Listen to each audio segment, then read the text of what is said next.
بسم الله الرحمن الرحيم اللهم صل على سيدنا ومولانا محمد وعلى ال سيدنا مولانا محمد بن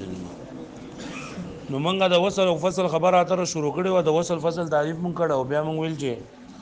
دو زيونه جنن حالت به مونږ وصل کو وصل ضروري او پنځه زيونه د سې چې ال دغه فصل جنن دا ضروري دی په پنځو زيونه کې سلور زيونه جنن دا شو چې دوانو جملو په منځ کې یو کمال اتصال یا کمال انقطاع یا شبه کمال اتصال او شبه کمال انقطاع نو پرون سبق چې کم منګه سلورم نمبر ویلو چې درې جملې راغلي او په دې درېمې جملې خو په دویمې باندې عطف صحیح نه په اوله باندې صحیح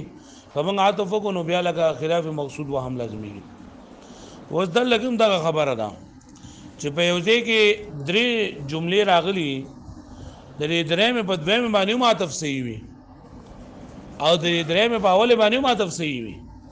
لیکن د یو مانع د وجنا الله کې عطف نشي کولای امانه ادای چې لکه پدی په ذریعہ سره بیا مان ټوله ګډوډ کیږي کدی باندې دغه وکي کنه عاطف ته وکي لکه عاطف خو صحیح دی وکتا عاطف وکي نو دوانو په یو حکم کې شریک شي ځکه معطوف علی حکم یې وی کنه او ستا مقصود دا دی چې د دوانو په یو حکم کې شریک کینو کبه یو حکم کې تر دوانو شریک کینو بیا بلکا خلاف مقصود بلازمی کې مانو په دې باندې ګډوډ کیږي امانه کې بتا راځي لکه دل کې الله پاک درې آیتونه درې جملې چې نه فرمایلي چې اذا خلو الى شیاطینهم نو چې کله دا الله پاک درې جملې بیان کړې دي اذا خلو الى شیاطینهم یو دا شو بیا دویمه قالوا انا معكم انما نحن مستهزئون الله يستهزئ بهم معنی او تل په درځي چې اذا خلو کله چې دا منافقان یوازې شي د خپل شیطانانو مشرانو سره نو قالو دا منافقان وای چې ان معكم من غصو سره یو انما نحن مستهزئون من بری مسلمانانو پر ټوکه کو الله یستهزئ بهم الله پاک با دو تدا ټوکو بدل ورګي دلته کې جملې درې دي و اذا خلو الى شیاطینهم دا یو جمله ده قالوا انا معكم انما نحن مستهزئون دا انا معكم انما نحن مستهزئون دا قالوا یو جمله ده او انا معكم انما نحن مستهزئون دا بل جمله او الله يستهزئ بهم دا بل جمله ده وذل لګي د الله يستهزئ بهم عطف فانا معكم باندې هم نه لسي او دا الله يستهزئ بهم دا عطف فقالوا باندې هم نه لسي ولي زګه کدا منګه دا الله یستهزئ بهم من عطف کو پر ان معكم باندې نو بیا و معنا دا شي چې کله دا کافران د دوسره یو ځای ما ته فکر ده کنه فکر چې کله دا کافران د دوسره یو ځای شي نو د خپل مشران سره نو دو وای سوي چې ان معكم انما نحن مستهزئون دو دا وای قالو فعل سره پر فعل نه دا قول شو ان معكم انما نحن مستهزئون چې منګه تاسو سره منګه په تاسو باندې ټوکی کو او الله یستهزئ بهم دا په دې باندې عطف کینو دا بیا د منافقین مقوله وګرځي چا مقوله وګرځي او حال لري چې دا چا مقوله ده نو دلته کې ګوره دا معنی موجود دی کده الله یستهزئ بهم ذاتکم بین معکم باندې نو بیا بدل دکې دا څه خبر وشي چې دوانو په حکم کې به یو شي دوانو په حکم کې یو شي دې خبره باندې پوه شئ ها او کدا ذاتکم په قالو باندې چې دا په ان معكم باندې عادت نه بلکې په قالو باندې نو بیا به دې مطلب دا شي چې الله پاک په دو پر ټوکی کوي په هغه وخت کله چې دا وینا کوي اې کله چې دا خبرې کوي نو الله پاک په دو پر په هغه وخت دا ټوکو بدل ور کوي حال لا خبر رسنه نه بلکې الله پاک دو ته په هر وخت د ټوکو بدل ور کوي دا خبره کوي او کنه کوي دې خبره باندې پوه شئ نو دا ز عطف کول نه شمنو الله یستهزئ بهم پر مکه جمله کله نور معنی د عطف پکې نشته لکه مطلب هغه جمله اسمیه ده جمله دام جمله اسمیه ده او د نور خبرې چې کوم دي د عطف په منځ کې مناسبت او دا سشته او معنی پکې داله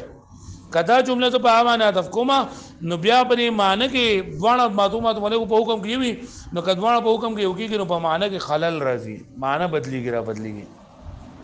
واښې په معنی ک الله یستهزئ بهم ذاتکم بین معکم باندې نو دا مقوله د منافقانو ګرځي او حال لري چې دا مقوله چا ده د الله را او کچر اذا ظالمکم فقالوا باندې نو بیا ویل نه راکړي چې الله پاک چې دوی ته ټوکو دا بدلور کوي الله پاک بده پر ټوکو کوي نه دا په هغه وخت کله چې دوی دا وینا کوي او خبره ده سینه نه بلکې الله پاک دوی ته په هر وخت دا بدله ټوکو دین دا ورکه کدو دا خبره کوي او کنه کوي پوه شئ وګورئ تاسو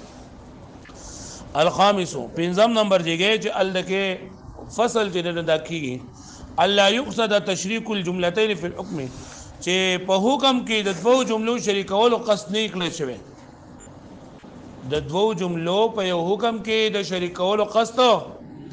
لقيام مانعين د مانع د وجنه ورته خبره کوته دا چې معتومات علی حکم یې وکنه نه معتومات علی حکم یې وکنه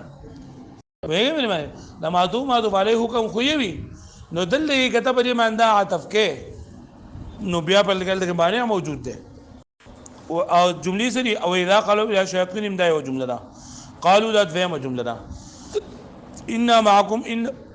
انما نحن زند درېمه جمله ده او الله يستهزئ بهم دا څلورمه جمله ده معنی وکم ده واذا خلوا او هر کله چې دا منافقان یوځي شي یوازي شي